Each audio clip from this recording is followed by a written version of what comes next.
retrouver pour cette nouvelle émission. Bonjour chez vous, c'est votre rendez-vous quotidien avec l'actualité qui vous concerne. Nous sommes au plus près de vous avec nos partenaires de la presse quotidienne régionale, des télévisions locales et des indés radios. Nous sommes ensemble pendant 1h30 et au menu du jour, le débat sur la réforme des retraites s'enlise à l'Assemblée nationale dans une ambiance chahutée. Une nouvelle journée de mobilisation est prévue aujourd'hui et la conférence de financement se poursuit sans la CGT qui en a claqué la porte. On va en parler avec le sénateur de la Haute-Vienne, Jean-Marc Gabouty. Il est avec nous ce matin. Dans une demi-heure, l'invité politique, c'est Gabriel Attal, le secrétaire d'État auprès du ministre de l'Éducation nationale et de la Jeunesse. Interview en partenariat avec la presse quotidienne régionale, représentée ce matin par Stéphane Vernet de Ouest France. Et puis nous poursuivons notre tour de France des municipales aujourd'hui, direction Perpignan, ville cible pour le Rassemblement national. Louis Alliot espère détrôner le maire sortant, les Républicains, Jean-Marc Pujol. Mais les écologistes sont en embuscade et pourraient bien jouer le rôle d'arbitre. Et enfin, le club des municipales, nous ferons un point sur la campagne à Nice. Nous serons sur place avec Denis Caro, le directeur des rédactions du groupe Nice Matin. Et on parlera également de ce dernier sondage à la mairie de Paris. Anne Hidalgo, Rachida Dati, donné à égalité. Sondage Harris Interactive. Jean-Daniel Lévy sera avec nous pour nous en parler. Mais avant cela, voici les autres informations de ce jeudi 20 février. Un comité interministériel à la ruralité se tient aujourd'hui dans les Vosges. Édouard Philippe s'y rendra accompagné de plusieurs ministres. Le gouvernement fera un point sur l'agenda rural, cette série de mesures destinées à améliorer le quotidien des habitants des territoires ruraux. Et le gouvernement qui annoncera la mise en place d'une police de la sécurité quotidienne en milieu rural. La France envoie un nouvel avion pour rapatrier quelques dizaines de Français de Chine. L'avion est attendu demain en France. Les Français à bord ne présentent aucun symptôme. Ils seront placés à l'isolement dans un centre de vacances du Calvados. Et Airbus va supprimer plus de 2300 postes dans sa branche défense et espace d'ici 2021. En France, 404 postes seront supprimés, provoquant l'inquiétude dans les deux gros sites d'Airbus à Toulouse et à Elancourt dans les Yvelines. Et on débute avec le sénateur du jour, élu de la Haute-Vienne, siège dans le groupe RDSE, c'est le groupe Rassemblement démocratique et social européen, vice-président du Sénat. Bonjour Jean-Marc Gabouty. Bonjour. Merci beaucoup d'être avec nous ce matin. On va commencer par ce comité interministériel à la ruralité qui a lieu aujourd'hui dans les Vosges. Édouard Philippe en déplacement avec plusieurs de ses ministres. C'est symbolique ce déplacement ou c'est aussi l'occasion de faire le bilan de cet agenda rural? Pour vous, est-ce que le bilan est bon, les mesures sont bonnes? Alors, vous savez, moi je suis un élu radical, RDSE, voilà, mouvement radical.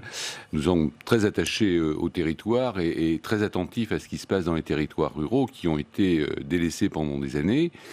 Il y a des prises de conscience et ensuite des différents gouvernements et ensuite on a l'impression que ça fait un peu pchit, voilà. Le gouvernement a pris conscience, peut-être pas tout de suite, mais depuis un peu plus d'un an, je dirais, de l'urgence de réinsuffler de l'énergie, des services publics dans les territoires ruraux. Et je crois que c'est effectivement concrètement en train de se mettre en place.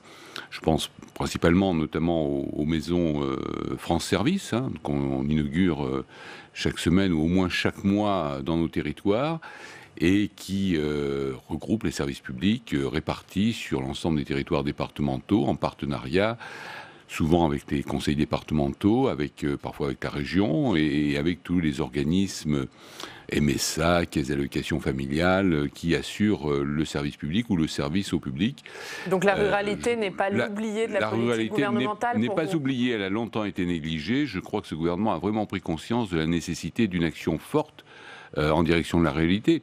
Je pense que les maires l'ont longtemps fait sentir, l'association des maires ruraux de France, l'AMF, l'association des maires de France, tirait des sonnettes d'alarme qui n'étaient pas entendues. Je crois qu'aujourd'hui, cela commence à avoir un écho et se concrétise au niveau des actions du gouvernement, mais il faut poursuivre. C'est-à-dire que ce n'est pas un sursaut définitif, c'est un bilan, ça va demander un travail de longue haleine, je dirais, pour redonner un peu de couleur à nos territoires ruraux. Vous ne voyez pas du tout d'opportunisme électoral dans ce déplacement sur la ruralité? La ruralité, c'est la grande majorité des communes de France, à 3 semaines maintenant du premier tour. Il n'y a pas d'enjeu électoral. L'enjeu électoral, de manière faciale, il est dans les milieux urbains, puisque dans les milieux ruraux, pour dire de quelle sensibilité, on a bien vu la circulaire Castaner, de dire de quelle sensibilité sont les communes rurales, c'est souvent la réunion des bonnes volontés locales sur un échiquier politique relativement large. Donc il n'y a pas d'opportunisme électoral, bien au contraire. En ayant des déplacements en milieu rural, c'est presque en milieu urbain qu'il y aurait une opportunité. Allez, autre sujet, autre déplacement, c'était le déplacement d'Emmanuel Macron cette semaine à Mulhouse sur la lutte contre le séparatisme. Première étape de son plan centré sur la lutte contre les influences étrangères. Est-ce que pour vous, les annonces faites par Emmanuel Macron cette semaine sont à la hauteur sur ce sujet? C'est un sujet qui est très difficile à aborder parce qu'il faut à la fois une grande fermeté, qu'elle soit effective sur le terrain pour contrer l'ensemble de ces dérives et tout le processus, si vous voulez, hein, les imams formés à l'étranger qui viennent en France, etc. Et en même temps délicate, parce qu'il ne s'agit pas de stigmatiser une communauté ou une religion. Donc le point de passage est difficile, mais oui, il y a une lutte contre... Aujourd'hui, c'est l'islamisme radical.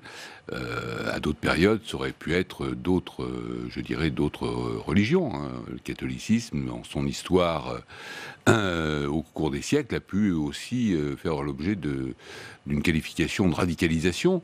Mais ce qu'a annoncé Emmanuel Macron, la suppression des enseignements en langue d'origine, un meilleur contrôle du financement, plus d'imams étrangers, est-ce que ça, ce sont des mesures à la hauteur pour vous? L'enseignement de la langue, si vous voulez, ça doit être principalement le fait de l'éducation nationale, ce qui n'est pas forcément le cas actuellement. Donc la direction donnée par le président de la République est la bonne direction. Il faut voir les traductions que cela peut donner dans la loi. La loi importante est peut-être la loi de 1901 et pas celle de 1905. Donc c'est tout un débat parlementaire que nous allons avoir. Sur les associations. Voilà, donc il y a un contournement par le biais associatif. On passe facilement du culturel au cultuel. Il n'y a pas de ligne de séparation. Voilà, il y a une zone grise. Plus qu'un renforcement de la présence de l'État et des services publics, c'est surtout le contrôle des associations qu'il faut... Les deux, parce que ce sont des territoires qui demandent des services publics, des populations de confession musulmane ou pas de confession du tout, quelles que soient les origines, qui sont demandeuses de services publics. On parlait de l'abandon des territoires ruraux. On n'a pas su, malgré le plan Borloo qui m'est cher, puisque Jean-Louis Borloo était président du Parti radical, il a rénové le cadre, mais peut-être pas complètement rénover. Ensuite, il aurait fallu passer, disons, dans la rénovation des pratiques et du fonctionnement des quartiers, parce qu'il y a des complicités, si vous voulez, entre la radicalisation et puis les trafics en tout genre qui s'alimentent et qui assurent, vu de l'extérieur, une certaine paix sociale dans les quartiers, mais qui ne va pas dans le sens de la République dans le fonctionnement interne. L'autre sujet, c'est cette réforme des retraites, journée de mobilisation. Aujourd'hui, le débat qui s'enlise à l'Assemblée nationale, c'est vrai qu'on est plus dans un débat de forme, dans des invectives, que dans un débat de fond. Est-ce que vous le regrettez ? C'est pas le débat qui s'enlise, c'est le poids des piles d'amendements qui plombe le débat. Oui, c'est toujours regrettable, parce que je pense qu'à l'Assemblée nationale, par rapport à ce projet, les parlementaires, on verra ici comment ça se passe au Sénat, les parlementaires sont là, non pas pour forcément contester systématiquement le projet, mais pour lui apporter des améliorations, des inflexions. Et c'est, je dirais, la guerre de tranchées qui est engagée à l'Assemblée nationale se fait au détriment de la qualité législative. Ce n'est plus du législatif, c'est de l'obstruction pure et simple. Ce n'est pas le rôle des parlementaires de faire de l'obstruction. Ils peuvent s'opposer, ils peuvent amender, mais empêcher... Mais la France insoumise et ses dizaines de milliers d'amendements abîment le travail parlementaire pour vous ?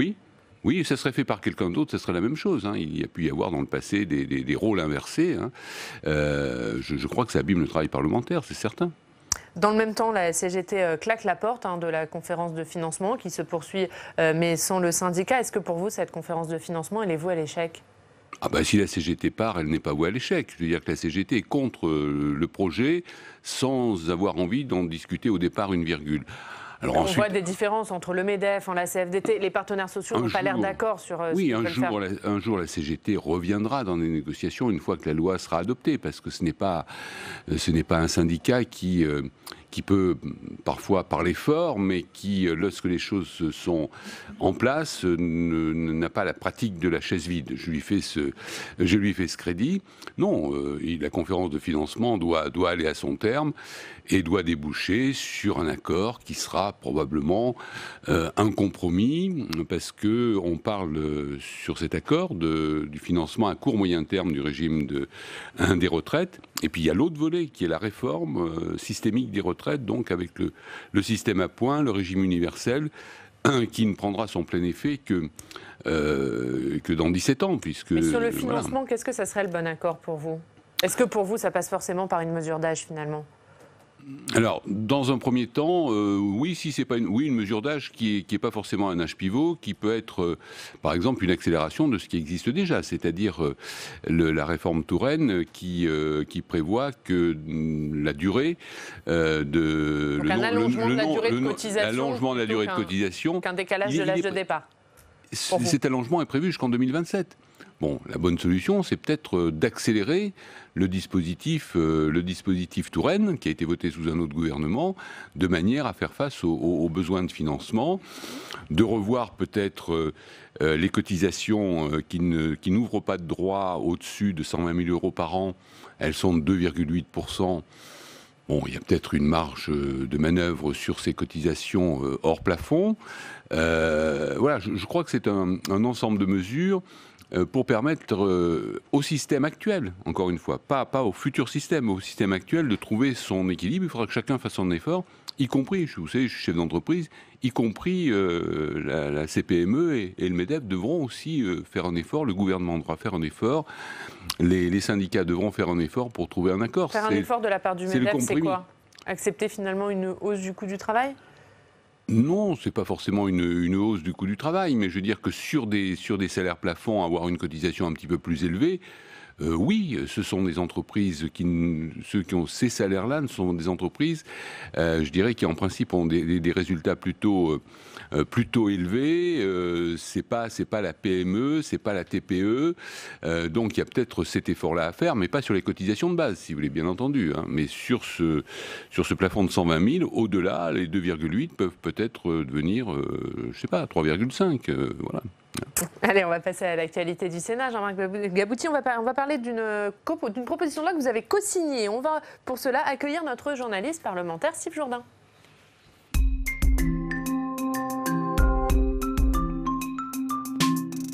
Bonjour Steve. Bonjour Yann, bonjour Monsieur Gabouty. Bonjour. Et on va donc parler d'une proposition de loi co-signée par Jean-Marc Gabouty, une proposition de loi qui vise à mieux accompagner les mineurs vulnérables. Oui, leur offrir un cadre dans lequel ils seraient susceptibles de s'épanouir, faire en sorte qu'ils deviennent un jour des individus autonomes. Alors, qui sont les mineurs dits vulnérables?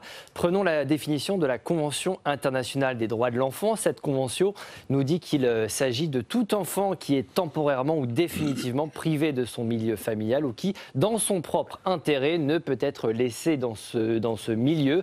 Pour la deuxième hypothèse, on pense par exemple au cas de maltraitance ou d'abus sexuels. Alors Steve, combien sont-ils et par qui sont-ils pris en charge? Alors selon les chiffres officiels, on compte environ 330 000 mineurs vulnérables en France. Ils sont pris en charge par les services de l'aide sociale à l'enfance au niveau du département. Ce qui inquiète, c'est que ce chiffre est en constante augmentation ces dernières années. Le ministère des Solidarités estime qu'il y a environ 3 000 nouveaux cas chaque année, Oriane. Alors ils sont accompagnés jusqu'à leurs 18 ans et après, qu'est-ce qui se passe? C'est là tout le problème. Une fois majeurs, les 2/3 des jeunes suivis par l'aide sociale à l'enfance se retrouvent sans aide, sans ressources. Il s'agit pourtant d'individus qui, par définition, sont plus fragiles que les autres. À 18 ans, donc, certains se retrouvent sans toit, sans argent, sans aide de l'État. Regardez ce chiffre, environ 25% des sans-abri nés en France seraient d'anciens enfants placés. Un chiffre qui atteindrait même les 35% chez les 18-24 ans. Et pourtant, il existe des dispositifs qui visent à accompagner accompagner ces jeunes après 18 ans. Ouais, mais ils sont insuffisants. Il existe ce qu'on appelle des contrats d'accueil provisoire jeunes majeurs, APJM. Ces contrats ont été élaborés au milieu des années 70. Objectif, accompagner les personnes qui éprouvent des difficultés d'insertion. Comment? Eh bien, en proposant un hébergement, une formation, un soutien psychologique. Ces contrats sont proposés par les départements. Ils sont censés durer 3 ans, mais en pratique, ils ne durent que quelques mois. Ces contrats sont rares. Seulement un tiers des adolescents concernés en profitent. Bref, ils ne font pas le job. Comme on dit, Monsieur Gabouty, très concrètement, comment on fait pour améliorer le sort de ces jeunes? Oui, alors le but de ce texte de loi qui était à l'initiative, c'est Josiane Costes, et j'ai co-signé effectivement ce texte, c'est effectivement améliorer le dispositif. Il n'y a pas de solution miraculeuse. La solution miraculeuse serait qu'il n'y ait pas de jeunes qui soient dans cette situation. Effectivement, ils ont dépassé la barre des 300 000, c'est 2% d'une classe d'âge, hein, puisqu'il y a 15 millions d'enfants mineurs en France. Aujourd'hui, l'objectif qui était assuré, c'était de les mettre à l'abri. De les mettre à l'abri à la fois sur le plan matériel, d'avoir un toit, et de les mettre à l'abri de maltraitance, de perturbations de ce type. Donc la partie physique est bien assurée. Par contre, il y a un manque sur le plan affectif, sur le plan éducatif, sur le plan des moyens pour avoir un parcours, je dirais, valorisant. Donc ils sont aussi ballottés, si vous voulez, entre une famille de placement et une famille biologique. Bon, c'est la raison pour laquelle, dans ce texte de loi, Josiane Costes a proposé de faciliter l'adoption par une adoption simple qui a l'avantage de ne pas renier la famille biologique, mais effectivement de faire une adoption de manière à ce qu'ils aient un cadre stable, hein, pour éviter ce ballottement, etc.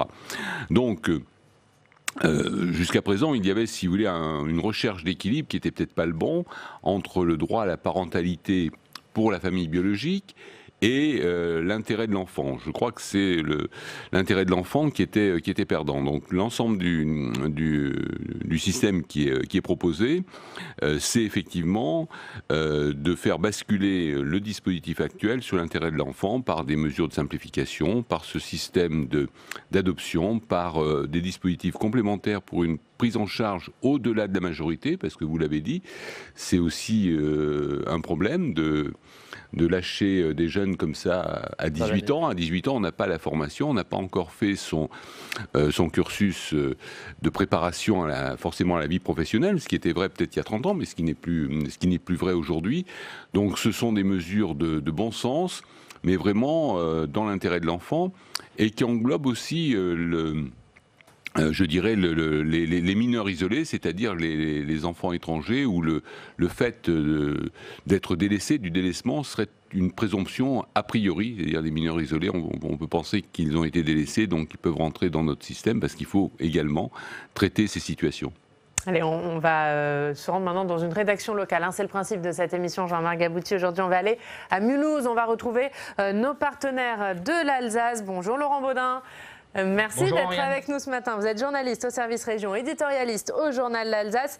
Et l'actualité chez vous, eh bien, c'est dans 2 jours. C'est la fermeture d'un des réacteurs de la centrale nucléaire de Fessenheim. En effet, Oriane, la date était connue depuis plusieurs mois, mais c'est quelques heures seulement après la visite à Mulhouse du président de la République, Emmanuel Macron, venu mardi sur un tout autre sujet, vous en parliez il y a quelques minutes, en l'occurrence le séparatisme islamiste, que l'arrêt définitif de la centrale nucléaire de Fessenheim a été entériné par un décret paru hier matin au journal officiel. Comprenons-nous bien, il s'agit de l'arrêt d'un des 2 réacteurs qui sera effectif dans la nuit de vendredi à samedi. Le 2e réacteur, lui, sera mis hors service le 30 juin prochain. C'est la date de l'arrêt définitif de l'installation. La plus ancienne centrale nucléaire de France cessera alors de fonctionner. On imagine que c'est quand même un événement, hein, dans votre région, Laurent. Est-ce que votre journal a prévu un dispositif particulier ?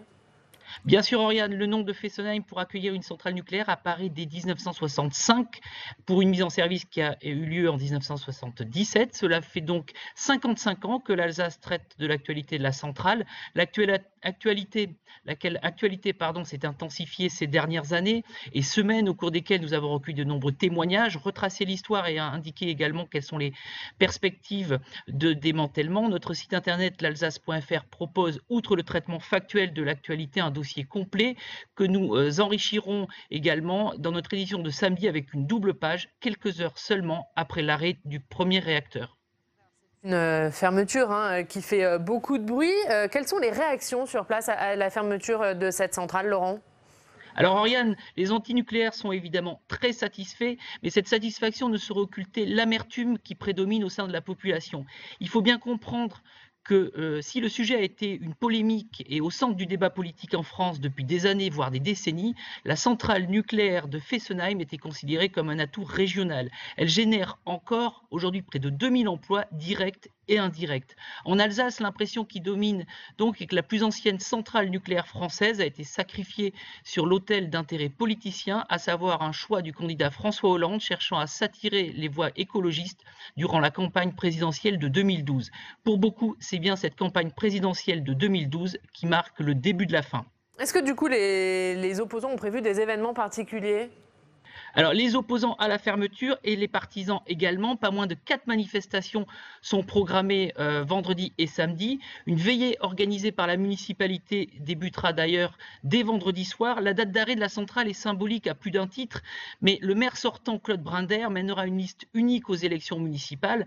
Son premier mandat a été consacré à la fermeture et à l'accompagnement. Il devra, qu'il appelle lui-même, relever le défi d'un démantèlement qui prendra plus de 20 ans et suscite nombre d'inquiétudes, y compris d'ailleurs au sein de la majorité présidentielle, où nombreux sont ceux qui estiment que les moyens promis par l'État pour un démantèlement exemplaire ne sont pas à la hauteur des engagements qui sont pris, notamment financiers. Voilà pour ce point très complet sur la fermeture de cette centrale de Fessenheim, premier réacteur qui ferme donc samedi. Avant de se quitter, Laurent, on va faire un petit point avec vous sur les municipales en Alsace. Alors, juste un écho de campagne, Oriane, qui remonte à mardi, jour de la visite du président de la République à Mulhouse. Le déplacement d'Emmanuel Macron a électrisé la campagne ici à Mulhouse, les candidats se disant offensés par le choix de Mulhouse. En fait, personne n'a véritablement compris si le choix de la ville sur ce déplacement lié au séparatisme islamiste, si le choix de Mulhouse était lié à la complexité de la situation. En tout cas, à Mulhouse, où 8 listes devraient concourir à ce scrutin municipal, lors de la table ronde qui réunissait les acteurs de la politique de la ville, tous les responsables politiques alsaciens étaient présents et ça jouait des coudes autour du président pour ne pas risquer d'être écarté de la photo. Eh bien, merci beaucoup, Laurent. Merci pour ce point très complet. On va voir la une de l'Alsace, une d'aujourd'hui, quand l'hôpital apparaît inhumain, avec un éditorial signé de votre plume, Laurent Baudin. Merci beaucoup d'avoir été avec nous ce matin. Un mot sur Fessenheim de Jean-Marc Gabouty. Il fallait fermer cette centrale. Fessenheim, si vous voulez, c'est un problème de date. Ça aurait pu être 2018, ça aurait pu être 2025 ou 2030. Un jour, c'est un outil industriel qui est périmé et on peut pas bricoler avec le nucléaire. Donc c'est le renouvellement du parc nucléaire. Il avait été dit que Fessenheim fermerait le jour où notre autre grande centrale de Flamanville ouvrirait. C'est pas le cas. C'est pas encore le cas, mais ce sont des outils qui doivent se renouveler. Et je dirais qu'on peut en tirer des bénéfices, c'est-à-dire créer une filiale de démantèlement des centrales nucléaires qui sont périmées, qui pourrait être intéressante. Il faut saisir cette opportunité et bien sûr régler les problèmes de conversion industrielle de Fessenheim. Et je comprends l'inquiétude des populations et des élus locaux, qui est tout à fait légitime, mais il faut leur donner des garanties et des assurances. Allez, on va terminer avec votre revue de presse maintenant. Jean-Marc Gabouty, c'est Steve Jourdain qui revient.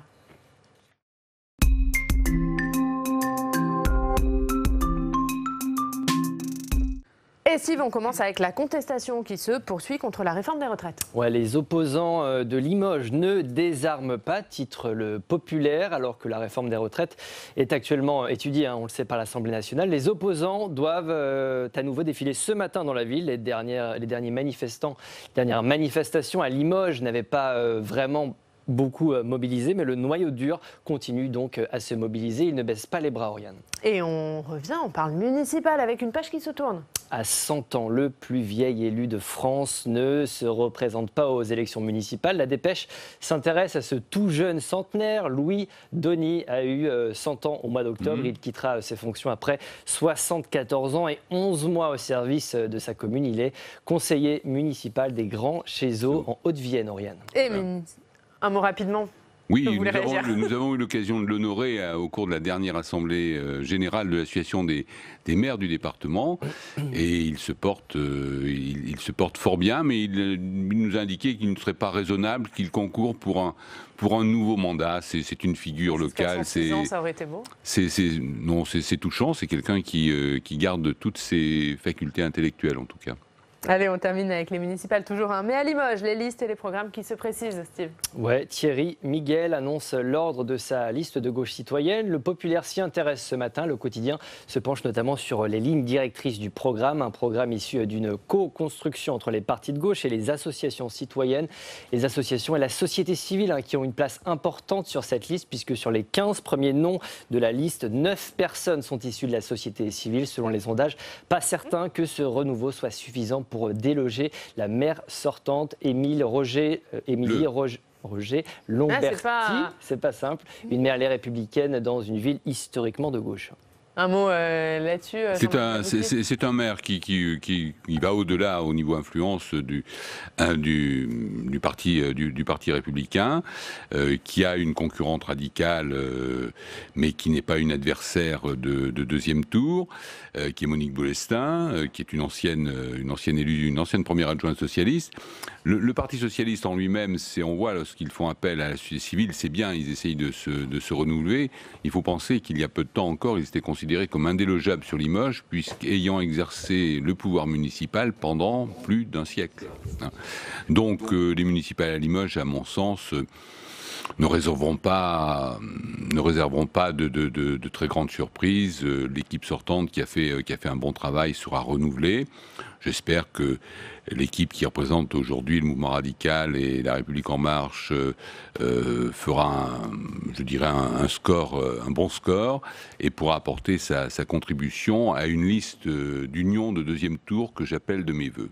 Eh bien, ce sera le mot de la fin. Merci beaucoup, Jean-Marc Gabouty, d'avoir été avec nous ce matin. Dans 2 minutes, c'est l'invité politique. Aujourd'hui, c'est Gabriel Attal, secrétaire d'État auprès du ministre de l'Éducation nationale et de la Jeunesse. Il est avec nous.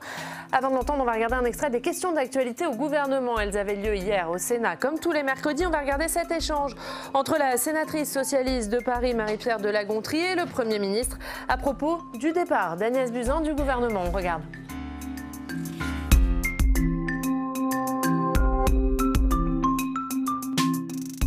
Ma question s'adresse au Premier ministre. Monsieur le Premier ministre, il y a 5 jours, La République en marche a connu un crash politique anéantissant son dispositif électoral à Paris.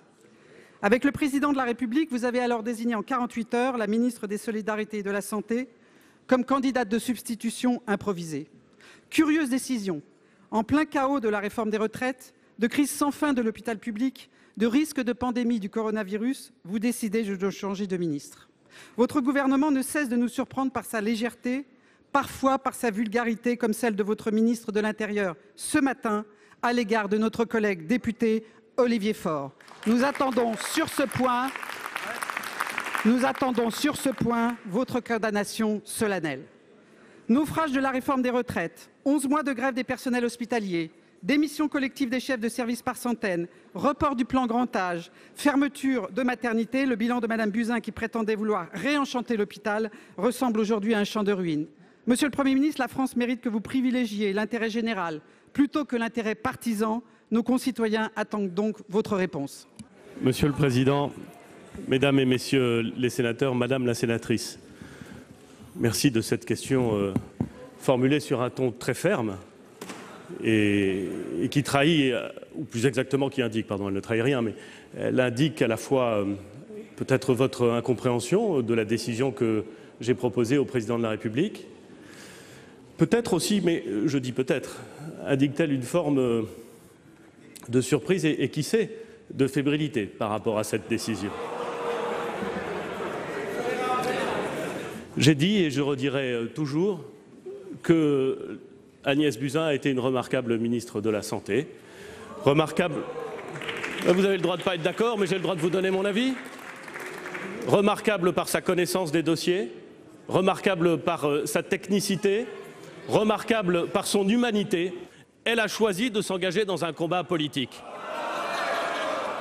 Elle a eu raison. Pour la remplacer, Madame la sénatrice, j'ai proposé au Président de la République de nommer ministre des Solidarités et de la Santé Olivier Véran. Il me paraît avoir les compétences dont nous avons besoin. Autrement dit, Madame la sénatrice, il y a des élections municipales et c'est tant mieux. Le débat va avoir lieu.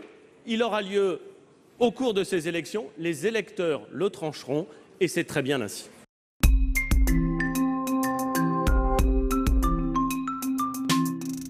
Et notre invité politique ce matin, c'est Gabriel Attal. Bonjour. Bonjour. Merci beaucoup d'être avec nous, secrétaire d'État auprès du ministre de l'Éducation nationale et de la Jeunesse. On est ensemble pendant 20 minutes pour une interview en partenariat avec la presse quotidienne régionale, représentée par Stéphane Vernet. Bonjour Stéphane. Bonjour. Stéphane qui dirige le bureau parisien du journal Ouest France. On va commencer avec ces propos de Christophe Castaner.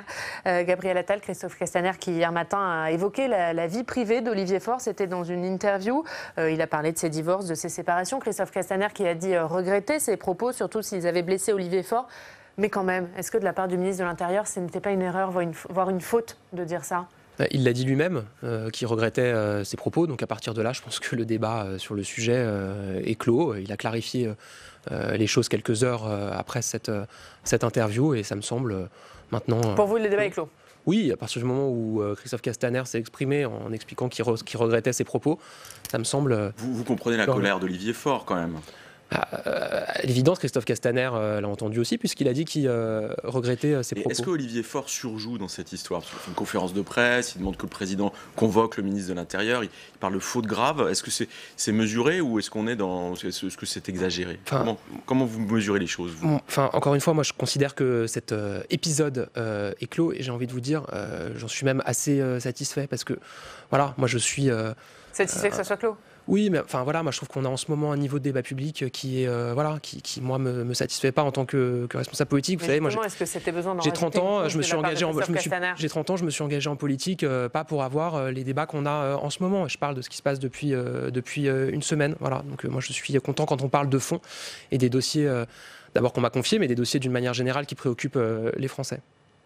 Un mot sur Benjamin Griveaux, vous faites partie des macronistes historiques. Est-ce que vous avez parlé à Benjamin Griveaux depuis l'affaire? Comment va-t-il? Ça nous regarde, lui et moi. Je n'ai pas de révélation à faire sur ce sujet. Il veut prendre du champ, la vie politique, il veut s'en éloigner. C'est pas à moi de le dire pour lui. Il est encore député à l'heure actuelle. Est-ce qu'il va quitter ses fonctions de député ou pas avant la fin de la mandature? Je n'ai absolument aucune information ou révélation à faire sur ce sujet. Je propose qu'on parle des municipales, notamment des municipales à Paris. On voit qu'il y a 2 sondages qui sont sortis en ce début de semaine concernant les intentions de vote au premier et second tour. 2 sondages qui mettent l'un Anne Hidalgo et Rachida Dati au coude à coude, l'autre qui met Rachida Dati devant Anne Hidalgo et Agnès Buzyn, dans un cas comme dans l'autre, à 17%. Le commentaire qu'on voit circuler, c'est qu'il n'y a pas d'effet Buzyn depuis l'annonce de sa candidature. Est-ce que vous êtes d'accord avec ça? Est-ce que c'est normal? Comment est-ce que les choses peuvent évoluer de votre point de vue? Alors d'abord un point méthodologique, si je peux me permettre. Les sondages sur Paris, ils sont intéressants parce qu'ils donnent une photographie globale et une dynamique quand on les compare. Mais il faut les prendre avec une certaine mesure, puisque vous le savez, les élections municipales à Paris, c'est en fait 17 élections, c'est par arrondissement, et c'est en fonction de chacune des élections par arrondissement qu'on a la photographie ensuite du Conseil de Paris et qu'on a l'élection du maire ou de la maire. Et donc, par définition, ces sondages ne permettent pas de dire qui sera maire, mais ils donnent une dynamique. Et la dynamique, elle n'est pas en votre faveur. Mais la deuxième chose, c'est que quand vous regardez ces sondages qui sont sortis hier, l'essentiel du panel, c'est-à-dire des Parisiens qui ont été interrogés, l'ont été dimanche soir, je crois. Agnès Buzyn ne s'était même pas encore exprimée. Donc, moi, je suis assez réservé, mesuré sur ces sondages. Je crois par ailleurs qu'il y en a d'autres qui sont en train d'être réalisés cette semaine et qui seront peut-être diffusés dans les jours ou dans les semaines qui viennent. Donc ça veut dire que vous espérez un effet Buzyn?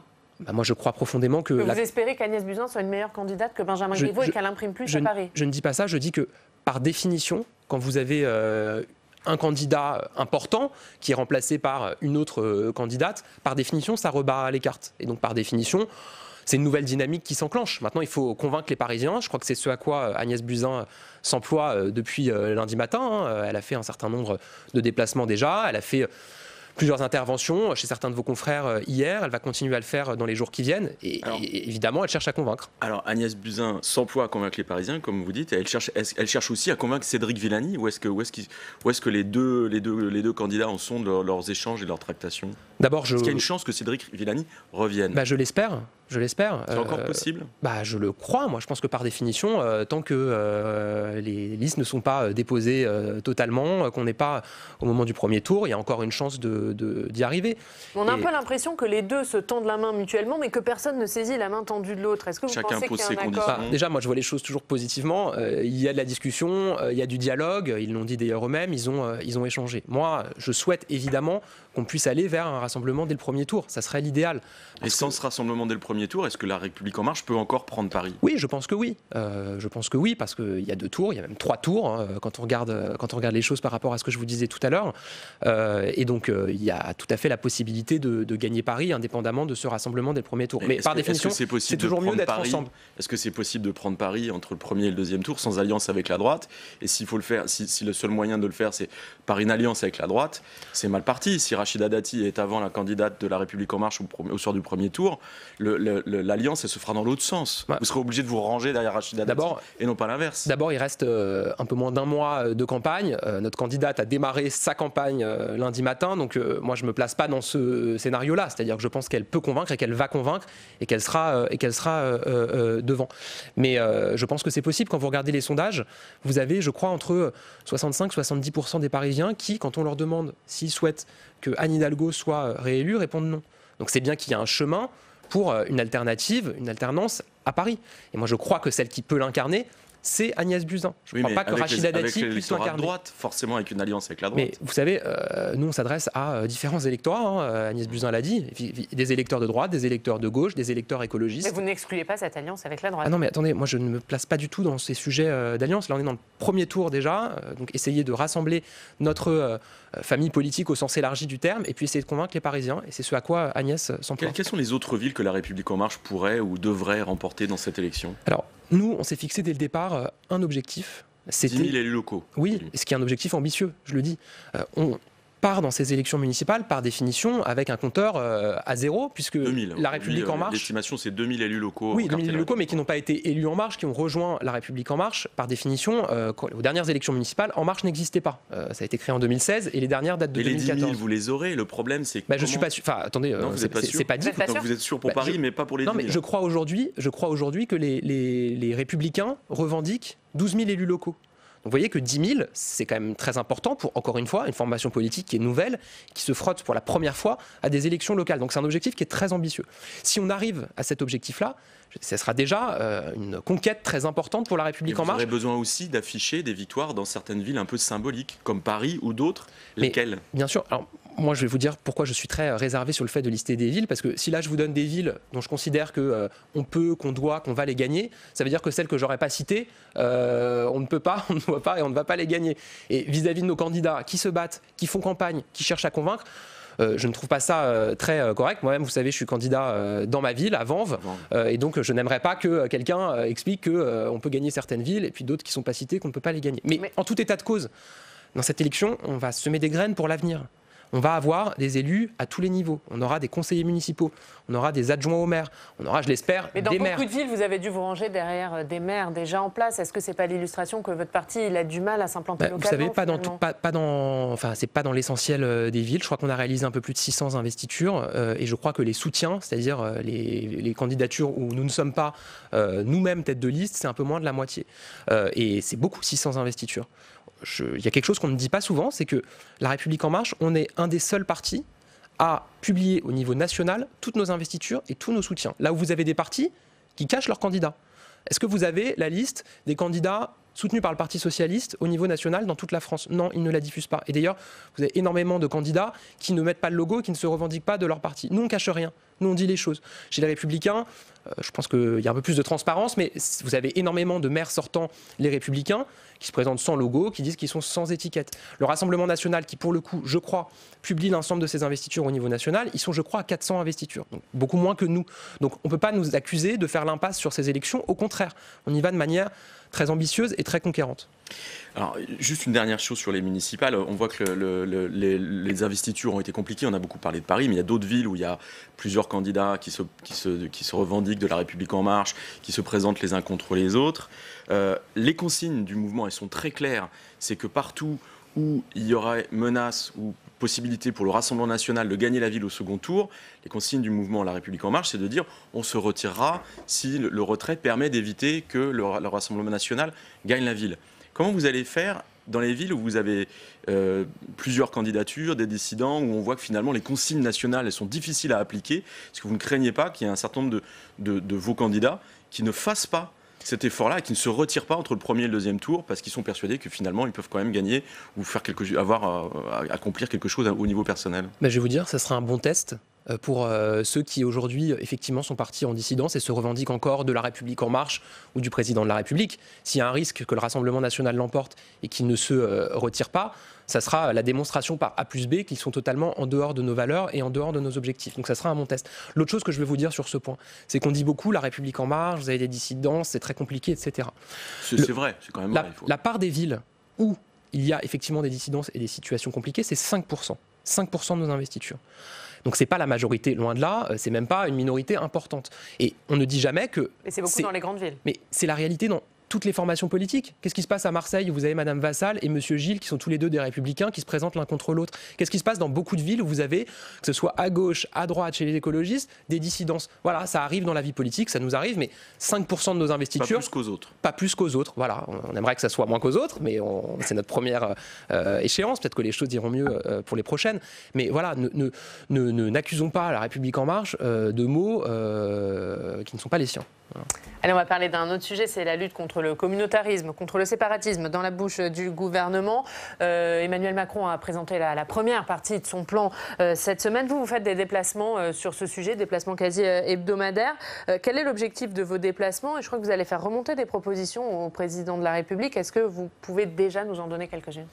Absolument. Moi, j'étais avec le président de la République à Mulhouse avant-hier sur ce sujet de la lutte contre le séparatisme. Déplacement à Mulhouse qui portait sur la question de l'influence internationale en France, donc à la fois la question de la formation des imams, du financement des cultes, pardon, et puis des fameux ELCO, les enseignements en langue et culture d'origine, qui est un système qui est totalement inacceptable, sur lequel on va revenir. Moi, je suis secrétaire d'État chargé de la jeunesse et de la vie associative. Et c'est au titre de la vie associative que, effectivement, j'ai engagé une série de déplacements pour faire des propositions que j'ai faites au président de la République et au Premier ministre sur ce sujet-là. Parce que sur le constat, la vie associative, c'est pour moi aujourd'hui parfois un problème sur ce sujet et dans ces quartiers, et pourtant ça peut être une vraie solution.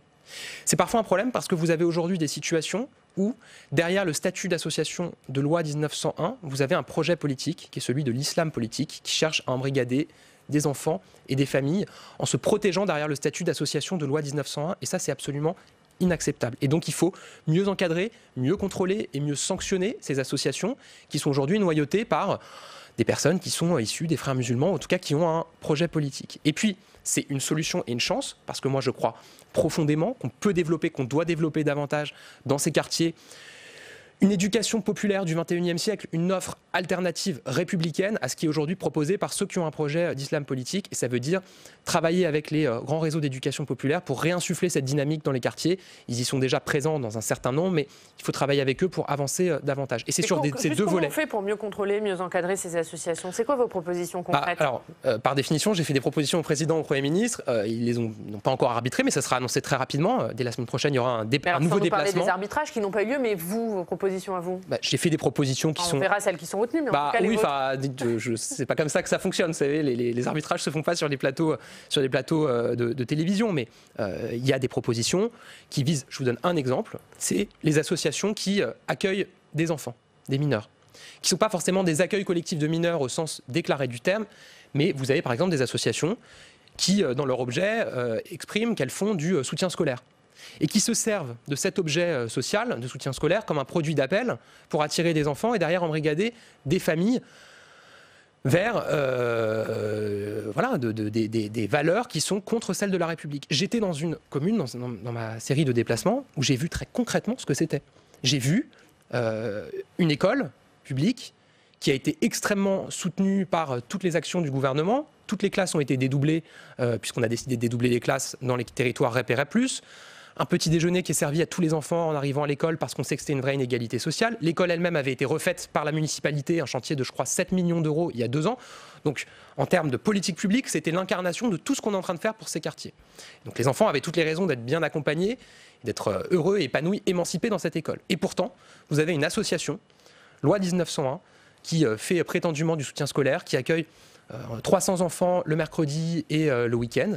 Et les enseignants, la directrice de l'école vous disent que ces enfants, quand ils retournent à l'école publique le lundi, on leur a totalement lavé le cerveau. C'est des enfants qui contestent la datation post-Jésus-Christ au profit de l'hégire. Des enfants qui, en cours de musique, parfois, se bouchent les oreilles pour chanter des sourates. Voilà, c'est ça, c'est ces manifestations-là qu'on voit. Et ça, on ne peut pas l'accepter dans la République. On ne peut pas accepter qu'aujourd'hui, vous ayez des associations qui accueillent des enfants, qui accueillent des mineurs, dont on ne sait absolument rien sur l'identité des personnes qui accueillent et qui encadrent ces mineurs et sur le contenu de ce qu'il leur est apporté. Est-ce qu'éventuellement il faut retravailler la loi de 1901 ? Donc très concrètement, les propositions que j'ai faites et sur lesquelles on va avancer, elles permettent de mieux encadrer l'ouverture de ces associations. Encore une fois, j'ai pris l'exemple de l'accueil de mineurs, parce que quand on a une association qui s'adresse aux mineurs, c'est normal qu'on regarde de manière très fine la manière dont les choses sont faites, de mieux contrôler, de mieux faire des contrôles. Aujourd'hui, quand vous voulez faire un contrôle de ces structures, vous annoncez un mois à l'avance la date et l'heure de votre contrôle. Donc c'est sûr que c'est assez facile de s'organiser. Voilà. Donc il faut aussi aller vers davantage de contrôles plus inopinés. Et puis de mieux prendre des sanctions si on constate qu'il y a des faits qui sont inacceptables. Voilà. J'ai, je crois, été assez très concret sur la loi de 1901. Est-ce qu'il faut la retravailler ou c'est pas la loi qui est en cause ? Vous savez, moi je me pose pas la question de l'objet législatif avant de me poser la question des solutions. Je regarde très concrètement ce qu'il faut faire pour que concrètement sur le terrain, la différence se voit et ensuite on regarde ce que ça implique. Peut-être qu'elle n'est plus adaptée à ce que vous constatez vous concrètement sur le terrain. La loi 1901, c'est une loi qui est très importante, qui est fondatrice. Encore une fois, moi ce que je regarde, c'est très concrètement de quoi on a besoin sur le terrain pour permettre à la justice, à l'autorité du préfet d'agir face à ces pratiques et ensuite ce que ça implique en termes d'évolution législative. Je ne fais pas les choses dans le sens en me disant on va vouloir bouger telle loi parce que c'est un totem et parce que ça va montrer qu'on y va fort. C'est pas ça le sujet. Je vois que dans nos oppositions politiques, c'est ce que certains font. C'est-à-dire voilà, on a trouvé la solution, il faut toucher à la Constitution. La belle affaire. C'est pas ça qui va changer les choses. Il faut d'abord regarder sur le terrain de quoi on a besoin et ensuite se poser la question de ce que ça implique en termes législatifs. Vous venez de parler d'encadrer l'ouverture d'associations et de les contrôler. C'est ce que puisqu'on est au Sénat, c'est ce qu'a proposé ce que permet de faire la loi Gatel sur les écoles hors contrat. Est-ce que ça c'est le bon exemple ? Est-ce que ça marche ? Parce que là maintenant on a 1 an de recul.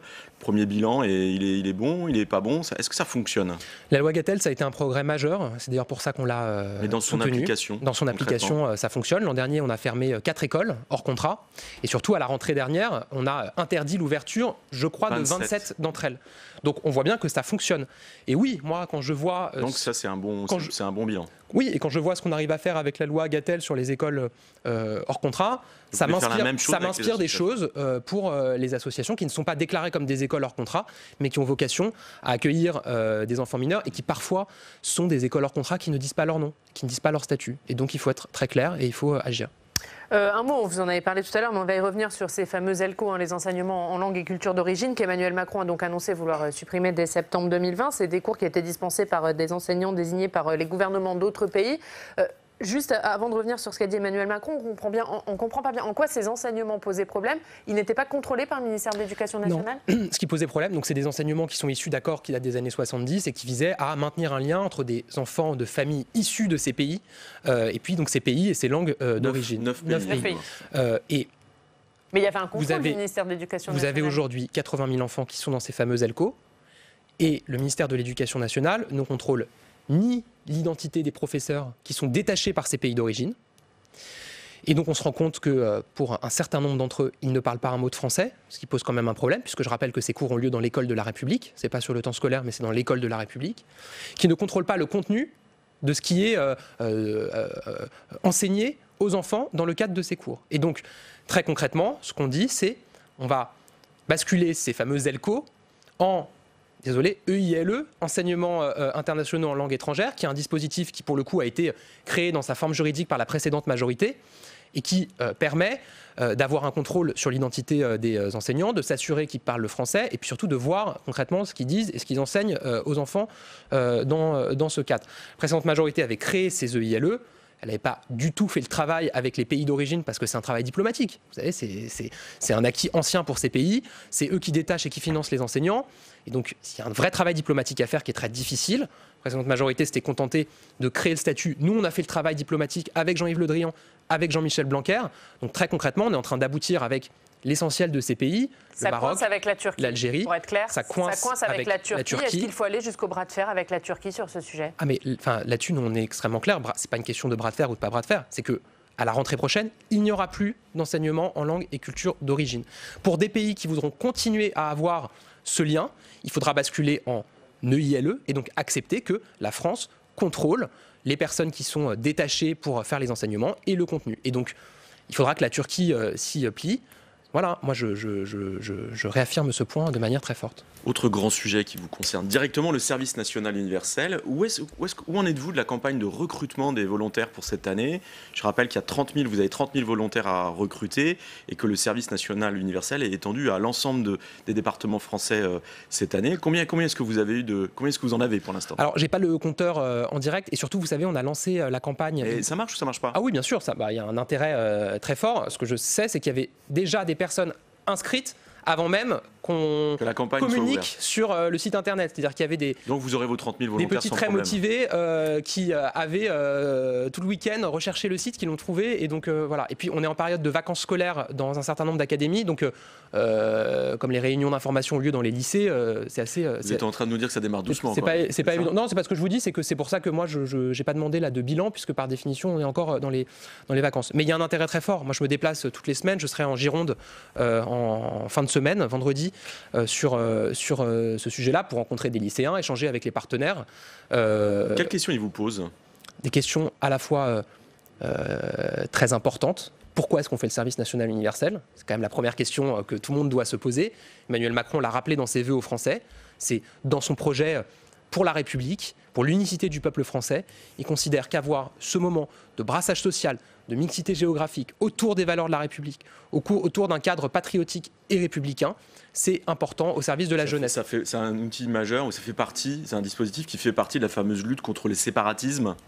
Oui, mais au-delà de ça, contre les fractures et surtout pour la République, pour les valeurs de la République, pour la mixité, pour la mobilité des jeunes aussi. Vous savez, moi je suis en charge de la jeunesse, c'est un sujet sur lequel je travaille beaucoup.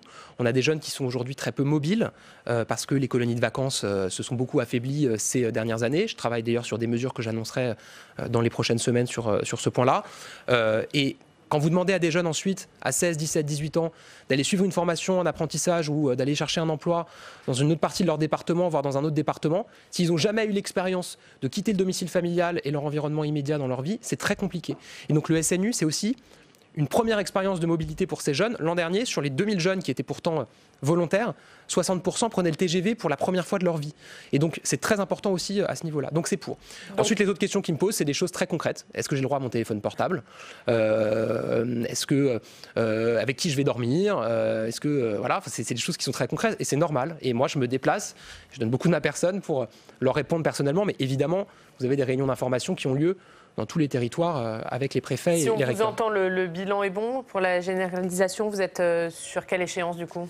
Alors je l'ai annoncé d'ailleurs dans Ouest France il y a quelques semaines. Avant que je sois nommé, il y a un rapport qui avait été remis par le général Menaouine et je veux saluer un travail remarquable qu'il avait effectué, qui proposait une généralisation en 2026. Vous avancez. Le président a souhaité qu'on aille le plus vite possible et donc aujourd'hui on pense être en mesure de généraliser en 2024. Déjà, on va avancer très vite sur la montée en puissance, puisque l'an dernier, il y avait 2000 jeunes. Cette année, on a un objectif de 30 000. L'an prochain, un objectif de 100 000. Et puis en 2022, un objectif de 200 000. Donc, on a des objectifs très ambitieux. Sachant qu'il y a 800 000 jeunes dans une classe. Dans une classe d'âge. Et donc, par définition, ça nécessite une organisation très importante pour pouvoir accueillir 800 000 jeunes. On a cette année, et c'est une nouveauté, mis en place un véritable état-major du service national universel au niveau national et au niveau départemental, avec des équipes dédiées qui sont chargées de son organisation. Et ce sera le mot de la fin. Merci beaucoup. Merci Gabriel Attal d'avoir été avec nous ce matin. Merci Stéphane Vernet. Demain, on reparlera de la campagne à Paris, puisque ce sera la directrice de campagne de Rachida Dati qui sera sur ce plateau. Merci Gabriel Attal d'avoir été avec nous. On passe tout de suite au Club des municipales. La Mutuelle nationale territoriale, la mutuelle des agents des services publics locaux, vous présente le Club des territoires. NJ, acteur engagé dans la transition zéro carbone des régions, vous présente le Club des territoires.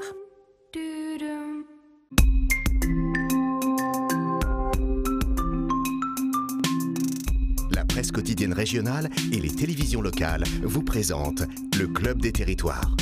Le Club des territoires en partenariat avec la presse quotidienne régionale, les télévisions locales et les Indés radios. Aujourd'hui, nous allons parler de la campagne à Nice. On sera en direct sur place avec Denis Caro, le directeur des rédactions du groupe Nice Matin. On parlera de la campagne à Paris avec le sondage de Jean Daniel, sondage Harris Interactive qui donne Rachida Dati et Anne Hidalgo à égalité. On va en parler et puis on parlera de ces villes que le Rassemblement national espère gagner. Et justement, nous allons nous rendre à Perpignan. C'est là que s'arrête notre Tour de France des municipales aujourd'hui. Perpignan, l'une des cibles du Rassemblement national. Louis Alliot, son candidat, va tenter de ravir la ville. Au maire sortant, Jean-Marc Pujol, maire Les Républicains, et les écologistes pourraient bien jouer les arbitres. On regarde le reportage sur place de Quentin Calmet et Jonathan Dupriez.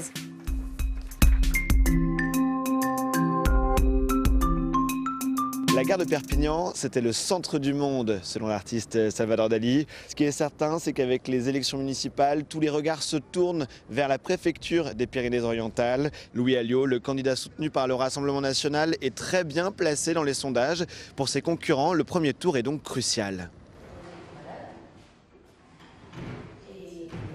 Bonjour Louis Alliot.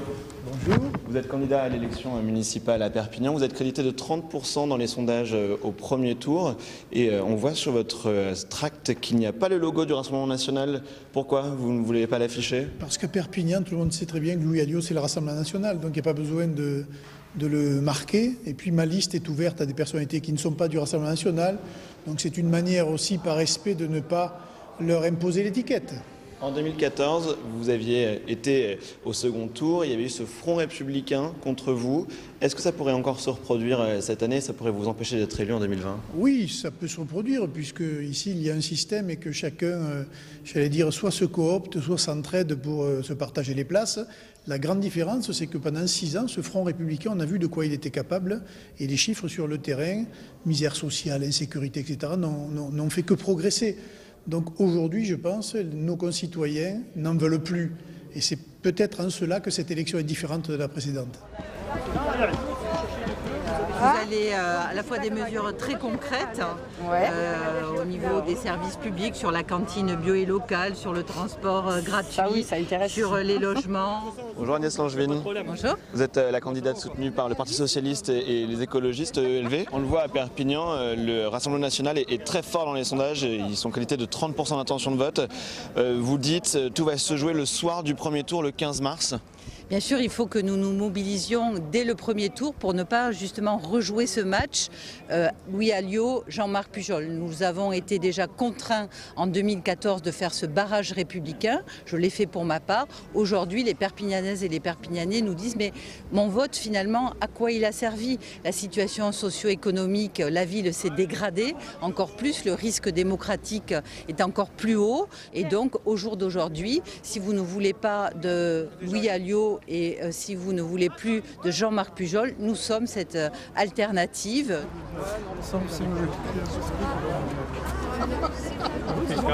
Bonjour Jean-Marc Pujol. Bonjour. Vous êtes le maire de Perpignan, candidat à votre réélection. Est-ce que vous vous dites, eh bien, on va faire un front républicain et comme en 2014, si je suis en première position au sort du premier tour après le RN, je serai réélu?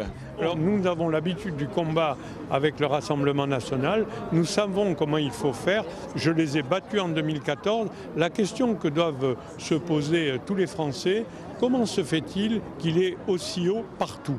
Et je pense que quand on a la réponse, c'est-à-dire s'occuper des gens, ne pas leur donner des explications vaseuses sur tous les sujets, être proche d'eux, eh bien on répond aux préoccupations des personnes et à partir de là, ils savent qu'il vaut mieux voter pour un maire qui est capable de les écouter que pour des idéologues. Bonjour Romain Gros. Bonjour. Vous êtes le candidat de La République En Marche, ici à Perpignan. Et alors vous êtes 4e, vous, dans les sondages. On voit cette question particulière du Front républicain avec un Rassemblement national très fort. Comment est-ce que vous vivez cette situation, vous, pendant la campagne ? Moi, je vis cette campagne d'abord comme une opportunité de parler avec les Perpignaniers et de pouvoir discuter et échanger avec eux de leurs problèmes. Et je pense que vos histoires de sondage, vous savez, ça reste des élucubrations qui vous regardent. Le seul vrai sondage, il est le soir du 15 mars. Et on le regardera à ce moment-là. Il y a quand même cette idée que celui qui arrivera en 2e position pourra compter sur un front républicain. C'était comme ça que ça s'était passé en 2014. Est-ce que cette idée elle est toujours valable en 2020 ? Moi, je pense que ce qui est valable aujourd'hui, c'est que nous avons besoin de traiter les sujets qui font monter le Rassemblement national. On le voit, la question du Front républicain occupe beaucoup de place dans la campagne municipale à Perpignan. Tout l'enjeu sera de voir l'ordre d'arrivée au soir du premier tour. Selon un sondage, ils sont 5 candidats à pouvoir prétendre se maintenir au second tour. Voilà pour ce reportage à Perpignan de Quentin Calmet et Jonathan Dupriez. On va bien sûr revenir sur cette ville avec le club et 2 nouveaux membres dans ce club qu'on est ravis d'accueillir. Charles Sapin, bonjour. Bonjour, et Jean-Daniel Lévy, bonjour. Et Laurent de Boissieu, qui êtes déjà venu, bonjour. Et rebonjour. Steve Jourdain, ouais, vous venez souvent. Avant de parler de Perpignan, on va regarder les autres candidats à l'élection à Perpignan. Il y en avait 4 dans le reportage de Quentin Calmet et Jonathan Dupriez. Voilà les candidats déclarés à ce jour, candidats qui ont, je le rappelle, jusqu'au 27 février pour se déclarer. Perpignan, c'est la seule commune de plus de 100 000 habitants que le Rassemblement national est en mesure de remporter. C'est un enjeu très important pour le parti Perpignan, Laurent de Boissieu. Et oui, historiquement, le Rassemblement national, ex-Front national, n'a déjà administré qu'une seule ville, et pas très longtemps, c'était Toulon, de plus de 100 000 habitants. Et donc là, ça serait symboliquement... On va dire un peu quoi qu'il se passe ailleurs, sauf s'il y a une perte des mairies sortantes, mais sauf une, c'est peu probable, ça serait vraiment un symbole de progression du Front national que de prendre une ville si importante. Ceci dit, ce n'est pas encore joué. C'est pas encore joué, hein. Jean-Daniel Lévy, c'est la 3e fois que Louis Alliot part à la conquête de la cité catalane. Cette fois, est-ce que Perpignan peut tomber au Rassemblement dans les mains du Rassemblement national ? C'est une des hypothèses en fait, que l'on peut voir, parce qu'en fait, et comme ça a été indiqué dans le reportage, il n'est pas que au Rassemblement national. Et quand vous interrogez les personnes qui sont à Perpignan, globalement, il y a une appréciation assez grande en fait, de ce que peut être le candidat, qui dépasse le strict cadre de ce qu'on peut avoir habituellement à l'égard du Rassemblement national, et même des catégories de population qui, sociologiquement, sont traditionnellement à gauche et qui là, malgré tout, regardent déjà positivement l'action, les orientations de Louis Alliot. On peut penser à une partie en fait de ceux qui sont cadres supérieurs, voire même une partie du milieu enseignant, qui globalement ne va pas forcément se mobiliser contre Louis Alliot, parce qu'il apparaît comme étant quelqu'un qui est proche des gens, quelqu'un qui comprend les préoccupations, et quelqu'un qui s'inscrit globalement dans une dynamique qui n'est pas uniquement sur la thématique de l'immigration et de la sécurité, mais également qui va aborder d'autres points qui permettent de toucher ces différentes catégories de population.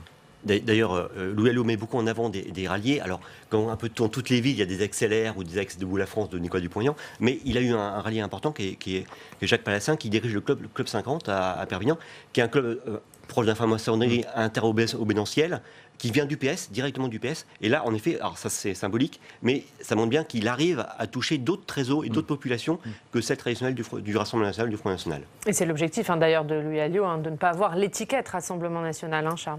Alors, c'est pas un objectif en soi. Ce qui est intéressant, c'est que Louis Alliot est dans une situation assez singulière par rapport aux autres candidats au municipal du Rassemblement national. On le voit dans des villes comme Carpentras, Nice, Maubeuge, je dirais même Calais. Le premier objectif d'un candidat à Rassemblement national, c'est déjà de mobiliser ses troupes, ces électeurs qui se déplacent pour le RN aux élections nationales et qui font quasiment systématiquement défaut aux élections locales. Louis Alliot, c'est pas du tout la même situation, c'est-à-dire que sur son propre nom, il rassemble déjà plus de voix que son parti aux élections nationales, et tout l'enjeu pour lui, c'est de réussir à faire non pas voter pour lui, mais ne pas faire voter contre lui, ce qui explique donc justement que les symboles du parti disparaissent sur les tracts, et ce qui explique que dans ces thématiques de campagne, il n'est pas obligé de revenir sans arrêt systématiquement sur les fondamentaux du parti, vous l'avez dit, que sont l'immigration ou la sécurité. Il va travailler davantage son programme économique, il va essayer de séduire dans la ville. Il y a une sorte de croissant juste au sud du centre-ville qui est un croissant un peu plus bourgeois, et c'est là, contrairement à 2014, où il concentre actuellement sa campagne pour en fait réussir à séduire ou du moins faire en sorte que cet électorat-là ne vote pas contre lui. Et mise donc sur une campagne très locale, Louis Alliot. Oui, depuis le début, c'était un des premiers. Alors, il n'y a pas que les candidats RN, beaucoup de candidats ne mettent pas l'étiquette de leur parti politique, ce qui n'empêche pas qu'ils sont investis ou soutenus par des partis. Mais Louis Alliot, très tôt, a théorisé ça. Il s'est mis un peu en retrait des instances nationales du Rassemblement national. Donc c'était vraiment sa volonté et de conquérir non seulement la ville de Perpignan, mais aussi l'agglomération. Et c'est un enjeu pour beaucoup de candidats RN, même de maires sortants qui se sont retrouvés bloqués, on en reparlera peut-être, au niveau de leur agglomération. On va en parler, de cette question de l'agglomération, mais c'est vrai que cette question de l'étiquette, elle est assez générale, Jean-Daniel Lévy. Les candidats vont sans étiquette. Il y a de plus en plus de candidats qui vont sans étiquette. C'est un poids l'étiquette aux élections municipales. Ou alors avec une étiquette qui est marquée tout en bas, en petits caractères, un peu comme certains contrats qu'on peut signer. Ce qui est intéressant, c'est que quand vous regardez aujourd'hui, mis à part peut-être d'un côté, pour le Rassemblement national, presque paradoxalement, ou pour Europe Écologie Les Verts, la plupart des candidats ont besoin de s'affranchir un peu de ce que peut être les pesanteurs des formations politiques traditionnelles. Alors, ils ne vont pas renier leurs orientations politiques, mais globalement, ce n'est pas ce qu'ils vont mettre le plus en avant. Il y a quand même un attachement, souvent, notamment pour les candidats sortants, au fait qu'on aille face à un maire qui, globalement, arrive à dépasser le strict cadre de son camp politique. Dire qu'on est issu, par exemple, du Parti socialiste ou dire qu'on est issu des Républicains ne donne pas à voir de ce que peut être une politique municipale qui est menée. Voilà, dans les années 70, 80, il y avait des logiques politiques qui existaient, il y avait en fait une cohérence et on voyait ce que pouvait être l'action du Parti communiste, l'action du Parti socialiste, l'action du RPR, par exemple, dans les municipalités, parce qu'il y avait des formes d'homogénéité, de comportement, d'attitude, etc. C'est moins vrai aujourd'hui, et c'est une des raisons pour lesquelles la plupart des candidats vont plutôt mettre en avant ce qu'ils sont, voire constituer des associations spécifiques ou des micro-partis dans le cadre des élections, sans renier leur origine politique, mais en disant que ce n'est pas forcément le seul point sur lequel il faut s'appuyer pour voter pour eux. Et c'était le cas avant ces années 70 qui ont bipolarisé et politisé les élections locales. Quand on regardait les statistiques électorales d'avant les années 70, il y avait ce qu'on appelait les ALIM, Action locale et intérêt municipal. Et c'est un peu le retour, Macron, en cassant la bipolarisation, a favorisé ce retour des actions locales, des personnes qui veulent se déconnecter de leur action locale par rapport à une action nationale. C'est la fin d'une bipolarisation et aussi la fin d'une sorte de politisation, même si c'est de faire de la politique être maire, quoi qu'il en soit, mais en tout cas une politisation au sens national des élections locales. Louis Alliot qui s'attaque à un maire de droite et qui dit c'est moi la seule liste de droite à Perpignan. Est-ce que, comme Robert Ménard finalement à Béziers, on est là dans une stratégie d'union des droites, d'union des patriotes, comme l'appelle Marine Le Pen, avec des listes d'ouverture ? Je pense que l'objectif de chacun des candidats est de dépasser justement l'union des droites. Ce qui est intéressant, c'est que la stratégie qui est mise en place par le maire sortant, Jean-Marie Pujol, est une stratégie volontairement droitière. Il essaye d'assurer sa réélection justement en piquant des voix à Louis Alliot.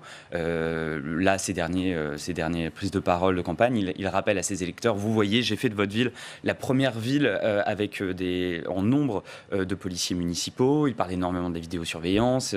Il a commencé son acte pour commencer sa campagne. Il a préempté en fait un hôtel que le département voulait transformer en hôtel d'accueil de migrants. Enfin, voilà, il est vraiment dans cette logique-là. Et comme on l'a dit, Louis Alliot, lui, à partir du moment où cet électorat-là lui est déjà presque acquis, il va plus s'appuyer sur d'autres thématiques, sur l'économie, pour séduire un électorat bourgeois. Il y a quelques semaines, je suis allé à Perpignan justement pour faire un reportage et c'était assez drôle.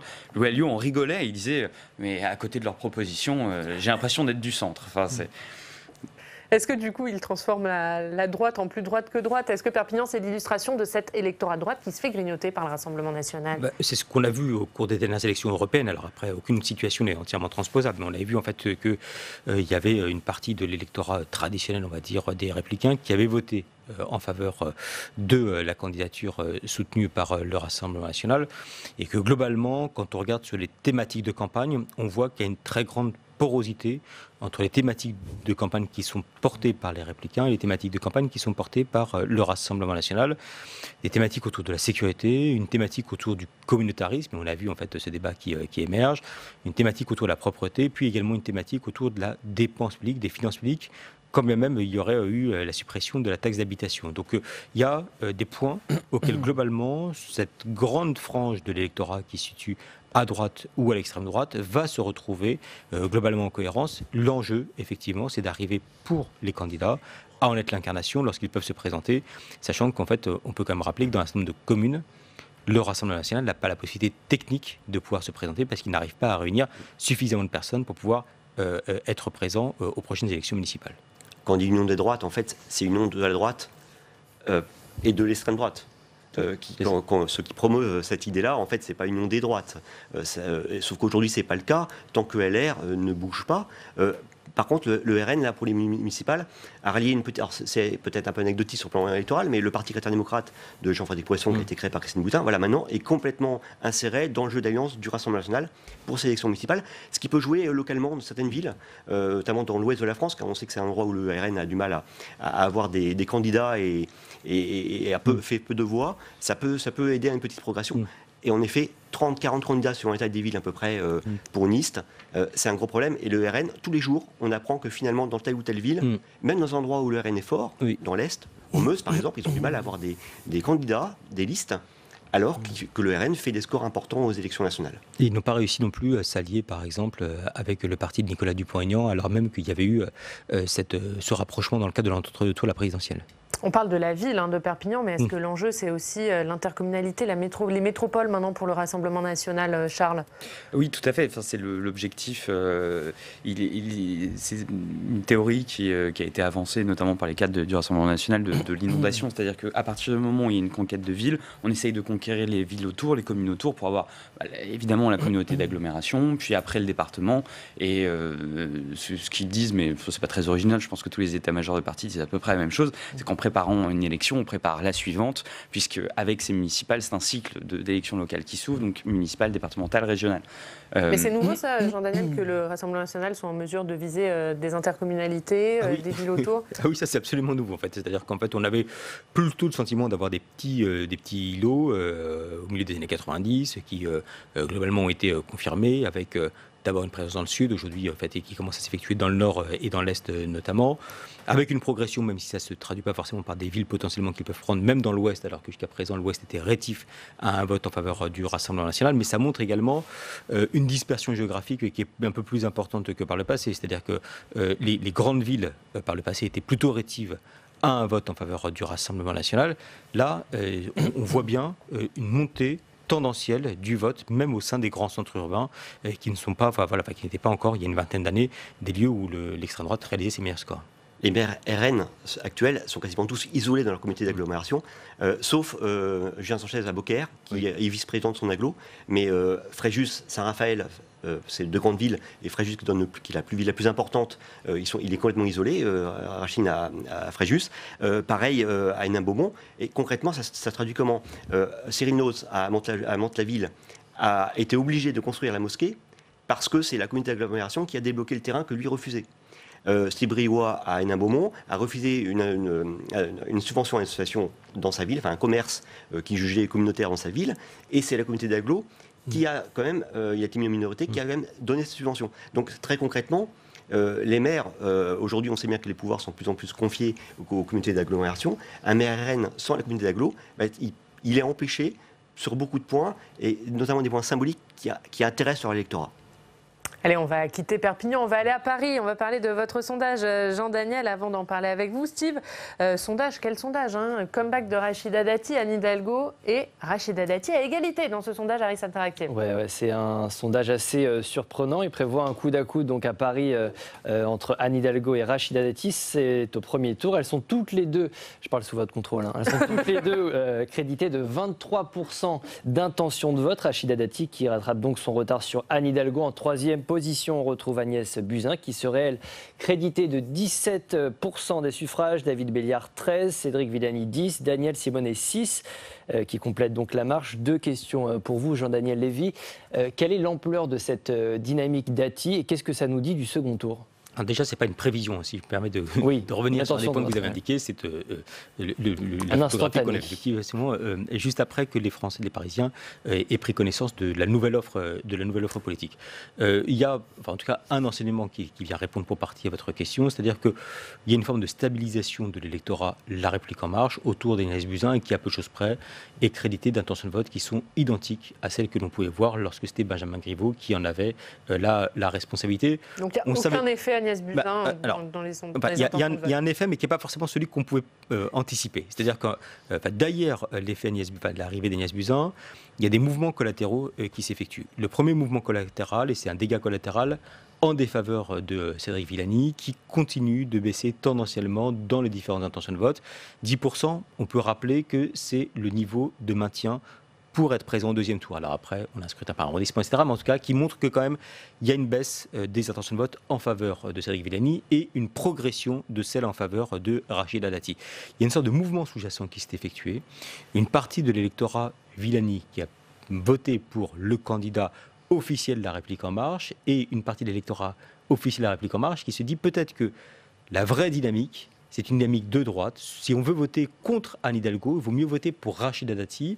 Et Rachida Dati qui arrive à tendanciellement refaire le plein d'une partie de l'électorat qui avait voté notamment François Fillon à l'élection présidentielle à Paris. Alors après, est-ce que ça préjuge d'une dynamique et d'une dynamique encore plus importante dans le cas du second tour ? Il faut peut-être déjà revenir sur l'histoire. Vous reprenez le premier tour des élections municipales de 2014. C'est la droite qui était en tête. Et c'était Nathalie Kosciusko-Morizet qui était à 36% devant Anne Hidalgo à hauteur de 35%. Est-ce que Nathalie Kosciusko-Morizet a gagné la dernière municipale à Paris ? Je ne crois pas. Et donc, en fait, il y a une question qui est une question de dynamique ou de réservoir de voix par la suite. Et effectivement, c'est une des difficultés de la droite actuellement à Paris. Il faut juste rappeler que c'est une élection en effet par arrondissement. Absolument. Et donc, qu'il y a des gros arrondissements, et notamment le 15e arrondissement de Paris, où le maire veut battre, est contre Anne Hidalgo, et en gros est prêt à gagner n'importe qui permettrait de battre Anne Hidalgo. Donc il y a une situation particulière. Du coup, on a vu les chiffres pour le premier tour, Jean-Daniel. Vous avez des chiffres pour le second ? On n'a pas de chiffres pour le second tour parce qu'en fait là, pour l'instant, en fait, on voulait déjà regarder ça. Après, ce qui est intéressant, c'est que quand vous demandez en fait aux Parisiens, est-ce que différents responsables politiques pourraient ou pas faire un bon maire ou une bonne maire de Paris, on a un regard qui est un regard minoritaire pour toutes les personnalités que nous avons été amenés à tester, que ce soit Madame Buzyn, que ce soit Madame Hidalgo ou que ce soit Madame Dati, si on prend les 3 principales. Et on est dans un contexte où on est face à des Parisiens qui, globalement, se déclarent assez insatisfaits de l'action qui a été effectuée au cours de la dernière municipalité. En général, nous, on dit qu'en dessous de 60% de satisfaction, il y a une cote d'alerte à apporter. Là, aujourd'hui, on a moins d'un Parisien sur 2 qui se déclare satisfait de l'action qui a été menée par Anne Hidalgo. Donc c'est, on va dire, une grosse cote d'alerte. Voilà. Il faut effectivement toujours rappeler la singularité du scrutin parisien.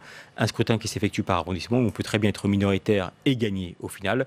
2001 en étant la plus parfaite illustration. La droite est majoritaire, nettement au deuxième tour des élections municipales. Bertrand Lanoé peut être élu. Donc là, on est dans une configuration où, à l'issue du premier tour, il faudra voir quelle liste par arrondissement pourra se maintenir pour après penser les configurations potentielles et par la suite voir ce que peuvent donner les intentions de vote. Eh bien, merci Jean-Daniel pour ce point très complet, ce sondage Harris Interactive qui donne donc Anne Hidalgo, Rachida Dati à égalité au premier tour. On va faire un point sur le reste de la campagne. Maintenant, c'est avec vous, Steve.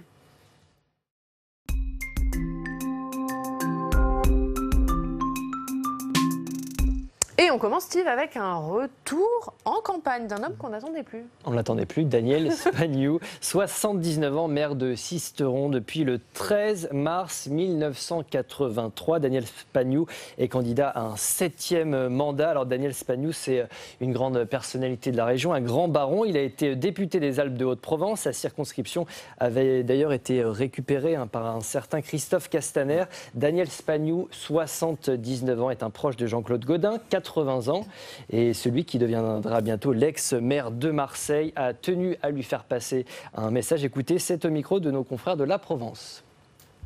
Mon ami Daniel, d'abord, je me félicite qu'il se représente. Je ne doute pas un seul instant qu'il sera réélu compte tenu de tout ce qu'il a fait à Sisteron et dans le département des Alpes-de-Haute-Provence. Quelle est sa phrase? Il me dit « Si nous nous retirons, on meurt dans l'année ». J'espère que ça ne sera pas ça pour moi. Et lui, bon, il se représente. Hein, mais moi, il me dit, si on ne se représente pas, on meurt dans l'année. Bon, j'espère que non. Hein. Comme on dit dans l'église, Seigneur, prends pitié.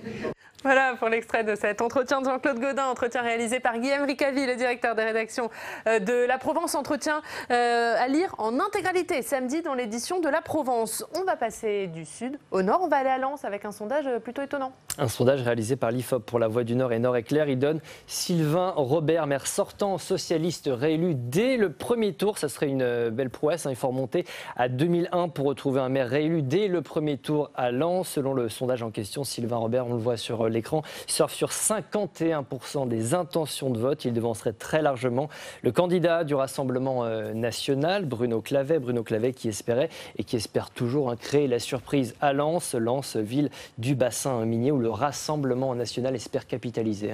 Un mot rapide, Laurent. Et ce qui montre bien qu'on ne peut pas transposer des résultats d'une élection sur une autre. 54% pour Marine Le Pen au second tour de la présidentielle à Lens. Pour qu'un candidat FN gagne, il faut qu'il soit implanté et crédible. Il faut qu'il y ait une équipe usée ou décrédibilisée sur place. Il faut un réservoir de voix important. Et à Lens, il n'y a pas ces trois éléments réunis. Allez, on va parler des Républicains maintenant. 25 candidats soutenus par les Républicains dans l'Oise. La liste est tombée, Steve. Parmi les candidats qui pourront ou non mettre en avant l'étiquette LR, on retrouve certains maires sortants comme Caroline Cayeux à Beauvais, Philippe Marigny à Compiègne ou encore Isabelle Voche-Toviez à Chantilly. Il s'agit d'une liste évidemment provisoire. Certains cas ne sont pas encore tranchés, comme à Gouvieux ou encore dans la ville de Senlis-Oriane. Et on parle d'un autre retour à Calais. Un autre comeback, Marie-Caroline Le Pen qui fait son retour en politique. La sœur aînée de Marine est sur la liste RN au municipal à Calais. Elle apparaît en 18e position sur la liste de Marc de Florian. On ne va pas retracer maintenant la saga des Le Pen. On sait que Marie-Caroline s'est réconciliée avec Jean-Marie. C'était il y a 2 ans pour les 90 ans du Menhir.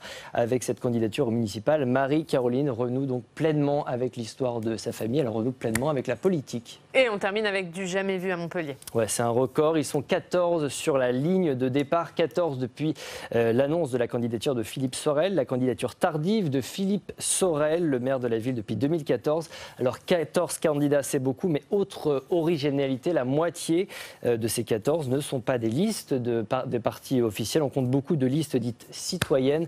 Les tractations dans le sprint final et pour le second tour risquent d'être très intéressantes. Merci Steve pour ces dernières infos de campagne. On va aller à Nice tout de suite. On va retrouver Denis Caro qui est le directeur des rédactions du groupe Nice Matin. Bonjour Denis, merci beaucoup d'être avec nous ce matin. Denis, on va parler de la campagne à Nice. Christian Estrosi donné loin devant dans les sondages. Est-ce que le maire sortant est plus que favori à sa succession ? Oui, c'est incontestable. Christian Estrosi n'est pas menacé, en tout cas pour le moment. Il bénéficie d'une image forte à Nice avec un bilan qui est reconnu et salué. Et c'est vrai que durant ces 2 mandats, la ville a changé, a évolué, et notamment des réalisations comme les lignes 2 et 3 du tramway qui ont été menées à bien ces dernières années, inaugurées il y a peu de temps, ont changé la physionomie de la ville et sont plutôt salués par les Niçois. Et derrière lui, je me réfère à un dernier sondage qui a été publié par la Tribune en sondage IFOP la semaine dernière. Christian Estrosi est à plus de 50% d'intention de vote au premier tour, suivi de très loin par son concurrent direct Philippe Vardon du Rassemblement national, avec l'émergence aussi de la liste de Jean-Marc Governatori, Europe Écologie Les Verts, Alliance écologique indépendante, qui est à 13%, mais qui là aussi semble plafonner. Vous avez organisé un débat entre les candidats à Nice cette semaine, Denis Caro. Quels ont été les temps forts de ce débat et est-ce qu'il peut changer la donne ou pas ? Je ne pense pas que le débat change la donne. Il était très animé, très vif. On avait 7 candidats contre Christian Estrosi, puisque 8 candidats déclarés étaient présents à notre débat. Donc le bilan du sortant a été beaucoup attaqué, mais Christian Estrosi a déroulé ses s'est défendu et je ne pense pas que le débat soit de nature à faire évoluer la situation. On a un candidat, un sortant qui est encore une fois solide, bien implanté et qui visiblement n'a pas trop de soucis à se faire. Autre débat que vous avez organisé, c'était hier, débat à Saint-Laurent-du-Var. Quelle est la situation à Saint-Laurent-du-Var ? Alors la situation est particulièrement tendue à Saint-Laurent-du-Var, situation assez inédite ici, avec un maire sortant qui se retrouve avec en face de lui son premier adjoint, qui est sorti du bois il y a quelques semaines et qui se présente contre lui. Donc c'est le choc entre le maire sortant Joseph Ségura et le premier adjoint Patrick Villardry. Tout ça dans une ambiance et avec une campagne extrêmement tendue sur le terrain. 7 candidats dont la plupart, là aussi, multiplient les attaques à l'égard du maire sortant. La campagne va être particulièrement intéressante à suivre et le résultat n'est pas garanti. Eh bien voilà, merci beaucoup Denis. Est-ce qu'il y a d'autres, on a parlé de vos débats à Nice, de vos débats à Saint-Laurent-du-Var, est-ce que le groupe Nice Matin a prévu d'autres débats entre les candidats ? Alors on a choisi de s'impliquer très fortement sur le terrain avec au total une trentaine de débats dans le Var et les Alpes-Maritimes, des débats qu'on fait en général en public dans des salles de 200 à 800 personnes et qui sont retransmis en direct en vidéo sur nos sites internet et sur notre page Facebook.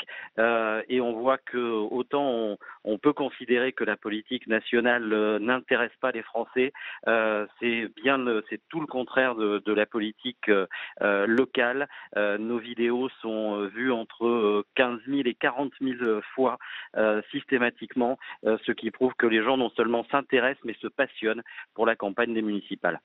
Eh bien, merci beaucoup. Merci Denis Caro d'avoir été avec nous ce matin. On va regarder la une de Nice Matin aujourd'hui. Ikea dans le centre-ville de Nice cet été. C'est à la une de votre journal. Merci infiniment Denis d'avoir été en direct de Nice avec nous ce matin. Nice, Jean-Daniel, il n'y a pas de match finalement. On va quand même attendre le 22 mars, voir des deuxièmes tours. Sur le papier, effectivement, il n'y a pas de match. Ce qui est intéressant, c'est qu'en fait, Christian Estrosi aurait pu être en difficulté. On a vu en fait tous les débats qui ont pu tourner, par exemple, parce qu'il avait quitté la ville de Nice, il était parti à la région, il est revenu à la ville de Nice. Il y a eu en fait les attentats qui sont produits et la polémique sur la manière dont la municipalité avait géré en amont les festivités du 14 juillet. Il avait la concurrence potentielle, notamment de monsieur Ciotti, qui avait des velléités de venir d'être présent. Et pour autant, il est dans un contexte où aujourd'hui, il apparaît comme étant un maire sortant, apprécié de la part des Niçois et avec une pression de la part de ses compétiteurs dans le cadre de ces futures élections qui apparaît comme étant relativement faible. Allez, on va terminer 2 secondes, Laurent. Et sans candidat à LREM. Et sans candidat à LREM, exactement. On va terminer en regardant les unes de vos quotidiens régionaux avec Steve.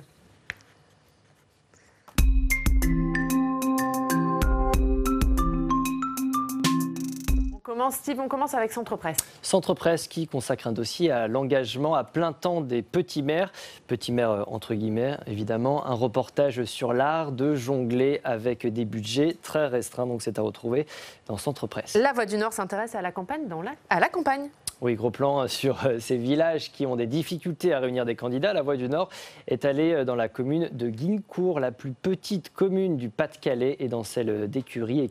394 habitants où 3 listes s'affrontent pour les élections. La Nouvelle République se penche sur le profil des candidats à Tours. Connaissez-vous les candidats de votre ville ? Demande à ses lecteurs la Nouvelle République. La Nouvelle République qui se demande aussi si le taux de notoriété des prétendants aux municipales a ou non une incidence sur les intentions de vote. Un entretien avec Jérôme Fourquet est aussi à retrouver dans la Nouvelle République. Et on termine avec Vosges Matin. Oui, Vosges Matin qui fait sa une sur les communes rurales. Le grand débat de la ruralité est attendu, titre Vosges Matin. 4 ministres et 3 secrétaires d'État sont attendus dans les Vosges pour un premier comité interministériel aux ruralités. Les enjeux sont à retrouver dans Vosges Matin. Merci beaucoup Steve pour cette revue de presse. On va regarder vos unes. La une du Figaro, Charles. Le président algérien, interview exclusive dans le Figaro. Je suis prêt à aller loin pour moraliser le pays. Un petit mot ? Oui, à lire. Voilà, et un sondage également sur la mairie de Paris.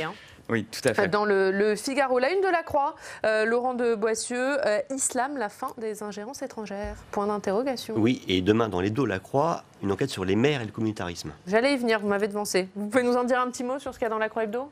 Alors, c'est une enquête qui a été... C'est très difficile de pouvoir avoir des maires qui témoignent. Et on a eu un témoignage d'une maire, en l'occurrence, qui nous raconte, sans langue de bois, comment on fait pour en parler, pour gérer ça, sans hystériser les choses, ni sans angélisme non plus. Et voilà, c'est à lire donc dans la Croix aujourd'hui et dans la Croix Hebdo. Jean-Daniel, on a vu votre sondage, sondage Harris Interactif à la mairie de Paris. Les autres villes prévues, sans nous donner les résultats évidemment. Enfin, il y en aura un certain nombre. Après, ce qu'on voit, c'est qu'il y a quand même une grande focalisation autour de Paris, qui est un enjeu presque plus symbolique qu'autre chose, parce que il ne donne pas forcément toujours la tonalité de ce qui peut se passer dans l'ensemble du pays. On peut rappeler par exemple que en 2001 ou en 2014, qui ont été des défaites historiques pour la gauche, 2001 qui préfigurait pour partie 2002, 2014 qui préfigurait pour partie ce qui s'est passé en 2017, le regard risque d'être un petit peu trompé, un peu tronqué, donc il faut regarder l'ensemble des aspects, et puis il faut regarder également la dimension des thématiques. Et on peut voir qu'il y a des thématiques en matière de sécurité qui sont relativement fortes, des thématiques en matière de pouvoir d'achat, et puis également toute une thématique écologique et environnementale qui croît nettement au niveau national. Et voilà, ce sera le mot de la fin. Merci beaucoup messieurs, merci d'avoir été avec nous. On se retrouve demain, l'invité politique, la directrice de campagne de Rachida Dati. On parlera de ces élections à Paris. Nelly Garnier, merci beaucoup, très bonne journée. La presse quotidienne régionale et les télévisions locales vous ont présenté le Club des Territoires.